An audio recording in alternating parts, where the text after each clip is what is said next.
निर्माण न्यूज में आपનું स्वागत है। एक नजर नाखीए हेडलाइंस पर।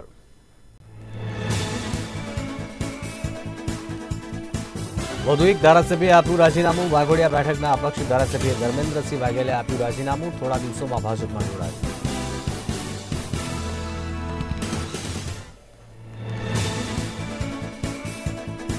સુરતમાં જીએસટી તપાસમાં 200 કરોડનું બોગસ બિલિંગ કૌભાંડ ઝડપાયું। 34 પેઢીના 8 સંચાલકો સામે ગુનો દાખલ।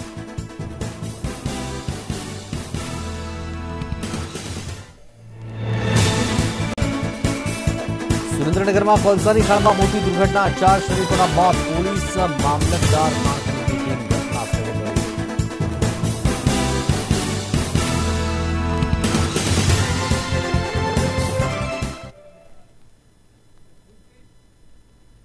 મહત્વના સમાચાર। વધુ એક ધારાસભ્યએ આપ્યું રાજીનામું। વાઘોડિયા બેઠકના અપક્ષ ધારાસભ્ય ધર્મેન્દ્રસિંહ વાઘેલાએ રાજીનામું આપ્યું છે। થોડા દિવસોમાં તેઓ ભાજપમાં જોડાવાના છે। ત્યારે વાઘોડિયાના એમએલએ છે ધર્મેન્દ્રસિંહ વાઘેલા થોડા દિવસમાં ભાજપમાં જોડાઈશ એવું ધર્મેન્દ્રસિંહે કહ્યું છે। અને અપક્ષ એમએલએ છે તેઓ ધર્મેન્દ્રસિંહ વાઘેલાએ આ રાજીનામું આપ્યું છે। વિધાનસભા અધ્યક્ષને આ રાજીનામું છે તે સોંપી દીધું છે। ત્યારે વાઘોડિયા છે એના એમએલએ છે ધર્મેન્દ્રસિંહ વાઘેલા। ત્યારે અલગ અલગ જે રાજીનામા છે તે સામે આવી રહ્યા છે। પછી અન્ય પક્ષની વાત હોય, અપક્ષ એમએલએ ધર્મેન્દ્રસિંહ વાઘેલાએ આ રાજીનામું આપ્યું છે। વિધાનસભાના જે અધ્યક્ષ છે એમને આ રાજીનામું છે તે સોંપી દીધું છે। વાઘોડિયાના એમએલએ ધર્મેન્દ્રસિંહ વાઘેલા છે। ત્યારે થોડા દિવસોમાં તેઓ ભાજપમાં જોડાશે તેવું એમણે કહી દીધું છે। વધુ એક ધારાસભ્યએ રાજીનામું આપ્યું છે। સૌથી મહત્વની બાબત એ છે કે લોકસભાની ચૂંટણીનું કાઉન્ટડાઉન શરૂ થઈ ગયું છે। દરેક પાર્ટીઓમાં ચહલપહલ વધી છે। ત્યારે વડોદરાની વાઘોડિયા બેઠકના અપક્ષ ધારાસભ્ય પદેથી ધર્મેન્દ્રસિંહ વાઘેલાએ આજે રાજીનામું આપ્યું છે। બાદમાં વિધિવત રીતે ભાજપમાં જોડાશે। ધર્મેન્દ્રસિંહ વાઘેલા વાઘોડિયા બેઠક પરથી ભાજપમાં પેટા ચૂંટણી લડશે। ભાજપમાં રાજકીય સમીકરણ સેટ થઈ જાય તે માટે રાજીનામું આપવાનો નિર્ણય લીધો હતો। જો કે આ વખત 2 વખત ધર્મેન્દ્રસિંહ વાઘેલા રાજીનામું આપશે એવી ચર્ચાઓ હતી। અંતે આજે ફાઇનલી રાજીનામું આપી દીધું છે। ત્યારે બાયડના અપક્ષ ધારાસભ્ય ધ્રવલસિંહે પણ રાજીનામું આપવાના સંકેત આપ્યા છે। રાજીનામું આપ્યા બાદ એમણે જણાવ્યું હતું કે આજે આપણા દેશના પનોતા પુત્ર વડાપ્રધાન નરેન્દ્ર મોદી અને અમિત શાહના નેતૃત્વમાં દેશ જ્યારે વિશ્વ ફલક પર જઈ રહ્યો હોય ત્યારે એમને સહભાગી થવા માટે મેં આજે રાજીનામું આપ્યું છે એવું એમણે સ્પષ્ટ નિવેદન આપ્યું છે। એમની કોઈ મજબૂરી નહોતી। અયોધ્યામાં જ્યારે રામલલ્લા બિરાજમાન થયા હોય ત્યારે રામ રાજ્યની સ્થાપના થવા જઈ રહી હોય ત્યારે એમાં સહભાગી થવા હું જઈ રહ્યો છું એવું એમણે કહ્યું હતું। ત્યારે વધુમાં એમણે જણાવ્યું કે લાભની કોઈ લાલચ નથી। લોકસભા કે વિધાનસભા ચૂંટણીનું કોઈ પ્રોમિસ કર્યું નથી। આ સ્વૈચ્છિક રાજીનામું આપ્યું છે। પાર્ટી કોઈ આદેશ કરશે તો તેઓ ચૂંટણી લડશે। સાથે સાથે બાયડના ધારાસભ્ય ધવલસિંહ ઝાલાએ પણ એ પ્રકારે નિર્ણય લીધો છે અને આવકારું છું, અભિનંદન પાઠવું છું એવું પણ કહ્યું છે। પરંતુ લોકસભાની ચૂંટણીનું કાઉન્ટડાઉન શરૂ થઈ ગયું છે ત્યારે દરેક પાર્ટીઓમાં ચહલપહલ વધી ગઈ છે। ત્યારે વડોદરાની વાઘોડિયા બેઠકના અપક્ષ ધારાસભ્ય પદેથી ધર્મેન્દ્રસિંહ વાઘેલાએ આજે રાજીનામું આપ્યું છે। બાદમાં વિધિવત રીતે તેઓ ભાજપમાં જોડાશે। ધર્મેન્દ્રસિંહ વાઘેલા વાઘોડિયા બેઠક પરથી ભાજપમાં પેટા ચૂંટણી લડશે અને ભાજપમાં રાજકીય સમીકરણ સેટ થઈ જતા તેમણે આ રાજીનામું આપવાનો નિર્ણય લીધો હતો।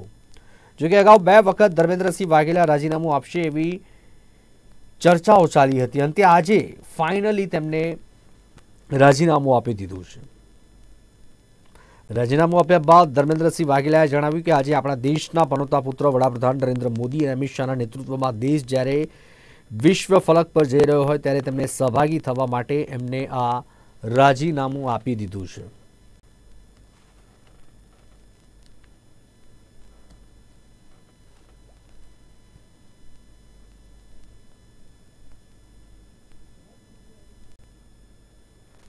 હવે થોડા આપશે વાત કરશે તે બહાર જઈને બહારની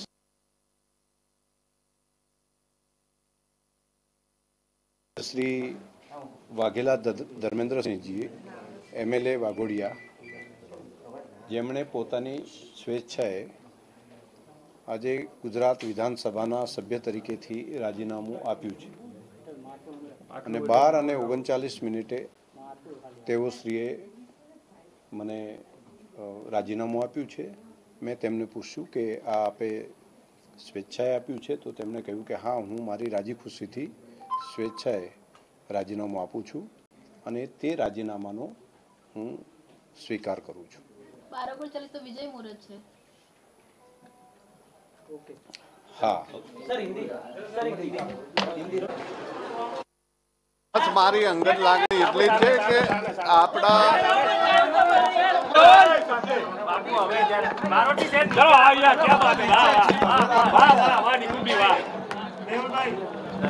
બાપુ આજે રાજીનામું આપ્યું છે, શું કહેશો?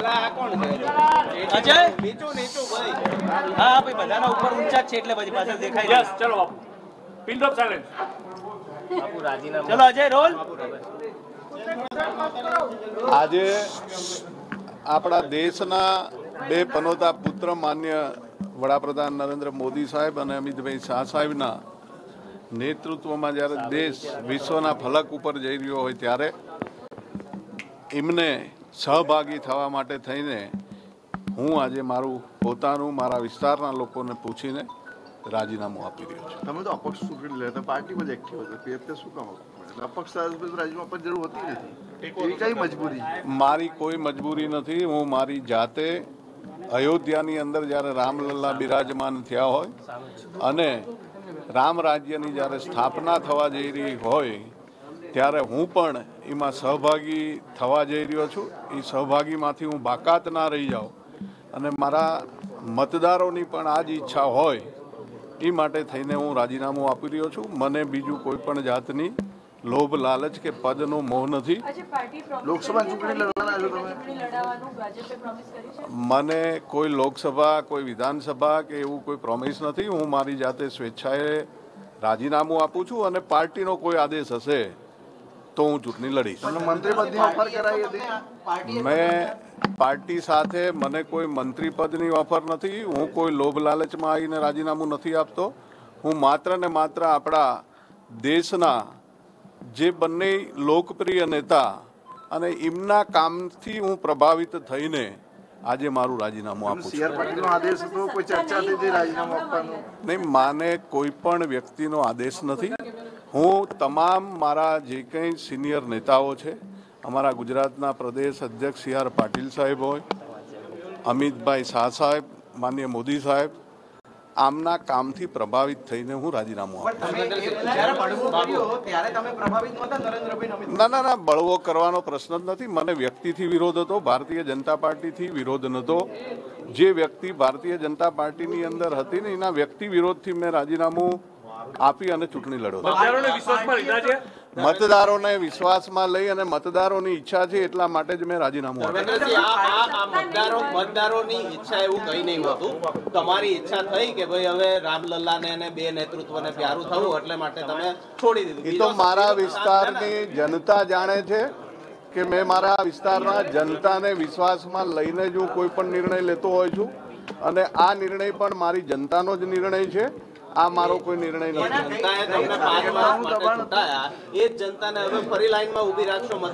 ના, એ જનતાની ઈચ્છા છે કે ભાઈ માનનીય નરેન્દ્ર મોદી સાહેબના હાથ મજબૂત કરવા માટે થઈને આપ રાજીનામું આપ્યો એ માટે થઈને જ આ નિર્ણય લેવામાં આવ્યો. હું એવું ઈચ્છું છું કે જે કઈ રીતે દેશ અને દુનિયાના લોકપ્રિય નેતા આજે આપણો દેશ વિશ્વના ફલક ઉપર જ્યારે જઈ રહ્યો હોય તો હું કંઈક એની અંદર સહભાગી બની અને મારું પોતાનું ઋણ ચૂકવું એવી મારી ઈચ્છા.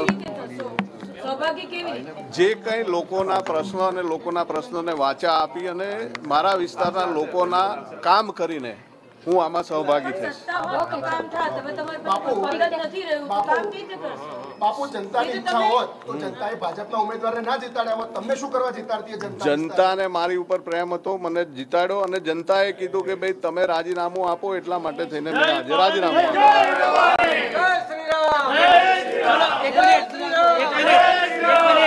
એક મિનિટ હિન્દીમાં હવે લઈ લે બાઈટ.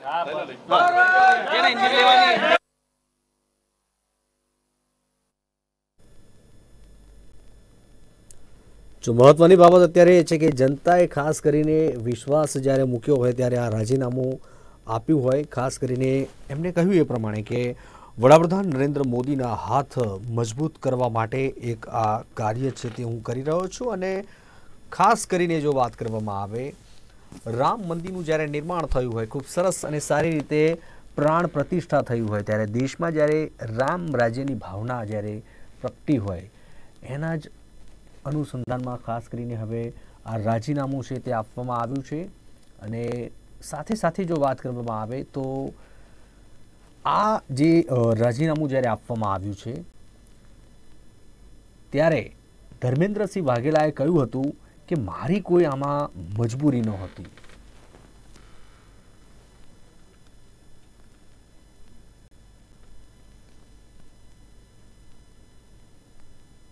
સમાચારમાં આગળ વાત કરીએ સાબરકાંઠાની, તો સાબરકાંઠાના પોલાજપુર પાટિયા પાસે ખુશ્બુ એગ્રો ઇન્ડસ્ટ્રીઝમાં ભીષણ આગ લાગી હતી। ઇન્ડસ્ટ્રીઝમાં આગ લાગતા દોડધામ મચી ગઈ। ઘટનાની જાણ થતાં ફાયર બ્રિગેડની ટીમ ઘટના સ્થળે પહોંચી હતી અને ભીષણ આગ હોય બુઝાવવામાં મુશ્કેલી પડતા દિવાલ તોડીને પાણીનો મારો ચલાવવામાં આવ્યો। ઇન્ડસ્ટ્રીઝમાં આગ લાગતા લાખોનું નુકસાન થયું, જોકે આગ લાગવાનું કારણ હજુ અકબંધ રહ્યું છે।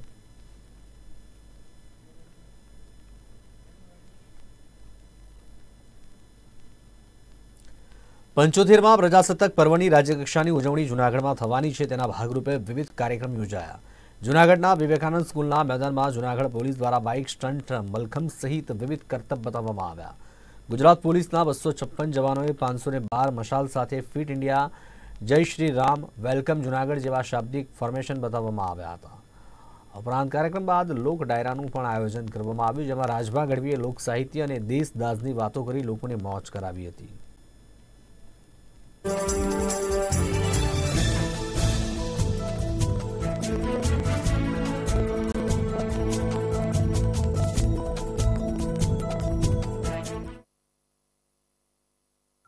ખાસ આગામી 26 તારીખે અહીંયા 75મો પ્રજાસત્તાક દિવસની જૂનાગઢમાં રાજ્ય સરકારની જ્યારે ઉજવણી થઈ રહી છે સમગ્ર રાજ્ય કક્ષાનો, ત્યારે છેલ્લા 3 દિવસથી શહેરના અલગ અલગ વિસ્તારમાં બેન્ડ નિદર્શન પણ ચાલી રહ્યું છે। ગુજરાત રાજ્યના માનનીય ડીજીપી સાહેબે સૂચના આપી અને એમના માર્ગદર્શન હેઠળ અહીંયા અમારા રેન્જ આઈજીપી છે અને અમારા સમગ્ર ગુજરાત પોલીસના નોડલ શ્રી, જેમણે આવતીકાલ જે 26મી જાન્યુઆરી છે એમના સમગ્ર પરેડનું જે આયોજન કર્યું છે એવા વિજયશ્રી, ડીવાયએસપી શ્રી, આ તમામનું જે આયોજન મારફતે આજે જે અલગ અલગ થીમ સાથે છે, અશ્વ, ડોગ્સ તથા અમારે પોલીસ પરિવારના આખો કાર્યક્રમ છે પોલીસ દ્વારા આયોજન કરેલું હતું, એનાઉન્સર સહિત, અને લોકો અને પોલીસ બંને પ્રજા નજીક આવે અને આ આયોજનમાં અલગ અલગ ફિટ ઇન્ડિયાની મુવમેન્ટ સાથે સાથે નો ડ્રગ્સની થીમ અને લોકલ ગિરનાર અને ગુજરાત પોલીસના આ સમગ્ર કાર્યક્રમમાં એક અલગ પ્રકારે રજૂઆત થાય અને આગામી આ બંને કાર્યક્રમ છે 26મી જાન્યુઆરીના સારી રીતે થાય, આ પ્રકારે આજે મશાલ પીટીનું અહીંયા જૂનાગઢ ખાતે આયોજન કરવામાં આવેલું હતું। પાટણના રાધનપુરમાં નર્મદા નિગમની વધુ એક બેદરકારીનો ભોગ ખેડૂતો બન્યા છે। રાધનપુર નજીક આવેલી મહેમદાબાદ ગામ પાસે પસાર થતી પીપળી નર્મદાની પેટા કેનાલમાં ગાબડું પડી ગયું, જેને લઈને ખેડૂતોને નુકસાની વેઠવાનો વારો આવ્યો છે। નર્મદાની ડિસ્ટ્રીબ્યુટરી કેનાલમાં ગાબડું પડતા હજારો લીટર પાણી નજીકના ખેતરોમાં ભરાતા 15 વીઘામાં વાવેલ એરંડા, ઘઉં, જીરાના પાકને નુકસાન થયાનો હાલ બનાવ સામે આવ્યો છે। નર્મદાનું પાણી સિંચાઈ માટે છોડવામાં આવ્યું છે, જોકે કેનાલ નબળી હોય અહીં લીકેજનો પ્રશ્ન સામે આવી રહ્યો છે અને ખેડૂતોમાં નિરાશા છે તે જોવા મળી રહી છે।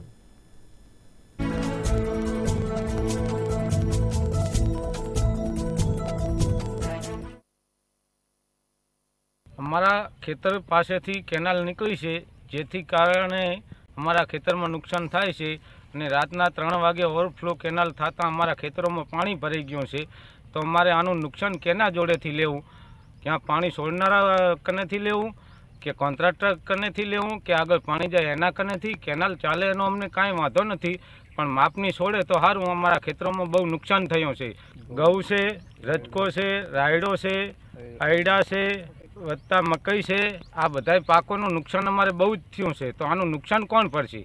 અમદાવાદથી પિંપળી ડિસ્ટ્રિક્ટ તરફ જતી કેનાલ ઓવરફ્લો થવાથી ઘઉં, રાયડા અને મકાઈ ને રજકો અને ઊભા પાકને ખૂબ નુકસાન થયું છે અને ઓવરફ્લો થવાથી ખૂબ ઘરે વિચારો કરવા પાણી ફરી વળ્યા છે.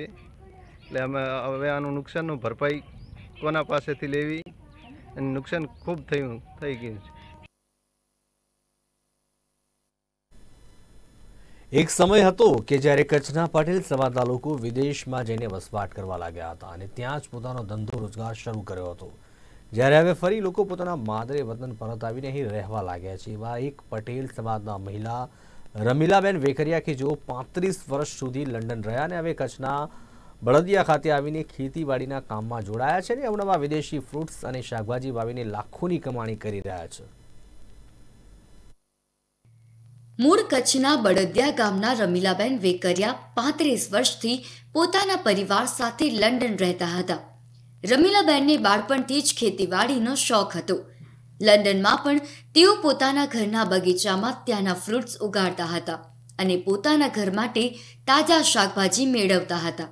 આ દરમિયાન તેઓ કચ્છ પણ જ્યારે આવતા ત્યારે તેઓ પોતાના પાસે રહેલી અહીંના વાડીમાં પણ રસ લઈને વિવિધ પાકોનું વાવેતર અને ઉત્પાદન કરતા હતા. છેલ્લા 8 વર્ષથી તેમની પાસે બળદિયામાં વાડી છે. રમીલાબેન વેકરિયા 35 વર્ષ બાદ સદાયને માટે હવે બળદિયામાં રહેવા માટે આવી ગયા છે અને હવે માત્ર ખેતીવાડીમાં તેઓ પોતાનું ધ્યાન લગાવશે તેવું તેમણે જણાવ્યું હતું. 1 એકરમાં ખેતી કરવાનું શરૂ કર્યું હતું અને આજે 5 એકરમાં તેઓ ખેતી કરતા થયા છે. તો સાથે જ તેઓ અન્ય 5 થી 6 પરિવારોને રોજગારી પણ આપી રહ્યા છે. તેમને ખેતી પ્રત્યે અનેરો રસ છે અને લોકોને પણ તાજા શાકભાજી અને ફળો મળી રહે તે માટે તેઓ તત્પર રહેતા હોય છે. તેમને પોતાની વાડીમાં 35 લાખના ખર્ચે 2 મોટા ગ્રીન હાઉસ પણ ઊભા કર્યા છે. મને ખેતી કરવાનો તો નાનપણથી શોખ હતો, પણ હું લંડન વહી ગઈ એટલે લંડન મારા મેરેજ થયેલા. પછી અહીંયા અવારનવાર આવતી 2 વર્ષે તો હું ગમે ત્યાં જાતી, મારા મામાના ખેતર જાતી હોય જાતી તો હું ખેતીમાં જોડે જાતી અને બધાને આઈડિયા આપતી કે મને આમ કરવું છે, તમે આમ કરો. મને ફાર્મનો બહુ જ શોખ હતો તો હવે મેં ચાલુ કર્યું છે સારી રીતે. તો હવે સક્સેસફુલ થઈ છું. 2 વર્ષથી ચાલુ કર્યું છે. આમ 5 એકરમાં છે. 1 એકરમાં ટમેટા છે, 1 એકરમાં આપણા કેપ્સિકમ છે અને 2 એકરમાં આંબા ને પપૈયા છે. આવનારી પેઢીને સંદેશો આપું છું કે તમે બધા જ ખેતીમાં જોડાવ. આપણે કામ કોઈને કરવું નથી, યંગસ્ટરને તો કોઈ કામ નથી કરવું આજ સુધી, પણ અત્યારે આગળ જતાં આપણે એ જ ખેતી જ કામ આવશે. તો બધા યંગસ્ટરને કહું છું કે ખેતીમાં જોડાવ. અત્યારે 5 થી 6 લોકો કામ કરે છે તો એ લોકોને બી રોજીરોટી મળી રહેશે આમાંથી. આનામાંથી જે આવક થાય એમાંથી જ અમે બધું કરીએ છીએ. ઘરના હવે કાઢવા નથી પડતા. આની અંદર સારું આવક છે. એકચ્યુઅલી ગ્રીન હાઉસમાં સારું છે. વાર્ષિકની આવક જોવા જાય તો 12 થી 13 લાખ થાય, ભાવ સારા મળી જાય તો. બસ આજ ખેતી જ કરીશ, જુદા જુદા ઝાડવા બધું વાવીશ, પ્લાન્ટને બધું કરીશ. બધું મને ઇન્ટરેસ્ટ છે, જુદા જુદા બધું બહારનું ફ્રૂટ લઈ આવવાનું. હમણાં હું લઈ આવી છું મેંગો સ્ટિક છે, સ્ટ્રોબેરી છે, પ્લામ્સ છે, પીચીસ છે, એપલ છે, એ બધા જામફળ છે, બધા નવા લાવી છું. હજી ચાલુ કર્યા છે, હજી વેચવાનું આપણે ટ્રાય કરીએ છીએ કે જો સક્સેસફુલ થાય તો આપણે ચાલુ કરશે. અને આવાકાડો બી છે, આવાકાડો બી ચાલુ કર્યા છે અને લીચીસ બી કર્યા છે. પોતાની 5 એકરની વાડીમાં તેમણે ટામેટા, કેપ્સિકમ, કમળ કાકડી, આંબા, ડ્રેગન ફ્રૂટ, દૂધી, પીચ, ચીકુ, star fruit, passion fruit, mango stick, black mango, red mango, apple બોર, લંડનના એપલ, બદામ, પિસ્તા, જાયફળ, એલચી, લીચી, કેળા, રૂબી લોંગન, રીંગણા, પપૈયા, મરી, સ્ટ્રોબેરી, કીવી, ડુંગળી, લસણ, મૂળા, ખારેક જેવા શાકભાજીના અને દેશી તેમજ વિદેશી ફળોનું પણ વાવેતર કર્યું છે, જેમાં ખીરા, કાકડી, કેપ્સિકમ, દૂધી અને ટામેટાનું તેઓ વેચાણ કરીને કમાણી પણ કરી રહ્યા છે. ટામેટા, કેપ્સિકમ અને ખીરા કાકડીમાંથી તેઓ અત્યાર સુધી અંદાજિત 9 મહિનામાં 32 લાખ જેટલા રૂપિયાની કમાણી કરી છે. રમીલાબેન જણાવે છે કે હવે તેમને કચ્છમાં જ રહીને ખેતી કરવા માંગે છે અને યુવા પેઢીને પણ તેઓ સંદેશો આપે છે કે ખેતીવાડીમાં મહેનત કરીને જેટલી કમાણી છે તે ક્યાંય નથી. ખેતીનું કામ સમય જરૂર માંગે છે, પરંતુ પછી તેમાંથી થતા પાકોના ફળ મીઠા હોય છે અને ખરેખર યુવા પેઢીએ પણ ખેતીમાં જોડાવવું જોઈએ. આગામી સમયમાં રમીલાબેન સંપૂર્ણ ખેતી પ્રાકૃતિક રીતે કરવાના છે તેવું તેમણે જણાવ્યું હતું. ખરેખર માદરે વતન આવીને જન્મભૂમિને જ હવે તેમણે કર્મભૂમિ બનાવી છે અને ખેતી કામ કરી રહ્યા છે. કચ્છ નિર્માણ ન્યૂઝ. પોષી પૂનમ એટલે કે મા અંબાનો પ્રાગટ્ય દિન. યાત્રાધામ અંબાજી ખાતે પોષી પૂનમનો અનેરો મહિમા જોવા મળે છે અને આ દિવસે મા અંબાનો અવતરણ દિવસ તરીકે ઉજવવામાં આવે છે. અંબાજી ખાતે ભવ્ય શોભાયાત્રા યોજાઈ હતી તો અંબાજી માતા દેવસ્થાન ટ્રસ્ટ દ્વારા માતાજીની અન્નકૂટનો 56 ભોગ પણ ધરાવવામાં આવ્યો હતો. જ્યારે ચાચર ચોક ખાતે શક્તિ યજ્ઞનું પણ આયોજન કરવામાં આવ્યું હતું. પોષી પૂનમ એટલે કે મા અંબાનો પ્રાગટ્ય દિન. યાત્રાધામ અંબાજી ખાતે પોષી પૂનમનો અનેરો મહિમા જોવા મળે છે. આ દિવસને મા અંબાનો અવતરણ દિવસ કહેવામાં આવે છે. અંબાજી ખાતે ભવ્ય શોભાયાત્રાનું આયોજન કરવામાં આવ્યું છે. ગબ્બર પર્વતથી અખંડ જ્યોતમાંથી જ્યોતને પ્રગટાવી ધાર્મિક ઉત્સવ સેવા સમિતિ ટ્રસ્ટના સભ્ય દ્વારા ગબ્બર ગોખ ખાતે પૂજા અર્ચના કર્યા બાદ ગબ્બર મંદિર શિખર ઉપર ધજા ચઢાવવામાં આવી હતી અને ઢોલ નગારા સાથે પેદલ યાત્રા કરી અંબાજી મંદિર ખાતે ગબ્બર ગોખથી જ્યોત લાવવામાં આવી હતી. ગબ્બરથી લાવેલ જ્યોતને મુખ્ય મંદિરની જ્યોતમાં મિલાવવામાં આવે છે. ત્યારબાદ અંબાજી મંદિર મુખ્ય દ્વાર શક્તિ દ્વારે શોભાયાત્રામાં મહાઆરતી કરવામાં આવી હતી. ત્યારબાદ સમગ્ર અંબાજી નગર માર્ગો ઉપર મા અંબાના ભક્તજનોને દર્શન આપવા ગજરાજ ઉપર સવાર થઈને અંબાજી નગરની નગરયાત્રાએ શોભાયાત્રા પ્રસ્થાન થઈ હતી. પોષી પૂનમને શોભાયાત્રા દરમિયાન 2100 કિલો સુખડીનો પ્રસાદ વહેંચવામાં આવ્યો હતો. આ માટે જ આ પૂનમને સુખડી પૂનમ કહેવાય છે. આ પૂનમને શાકંભરી પૂનમ તરીકે પણ ઓળખવામાં આવે છે, કેમ કે આ દિવસે જ મા ભગવતીએ દુકાળગ્રસ્ત ભૂમિને લીલોતરીના આશીર્વાદ આપ્યા હતા. આથી પોષી પૂનમે મા ભગવતીને શાકનો શણગાર કરવામાં આવે છે. મા અંબાનો પાટોત્સવ એટલે જન્મ દિવસ.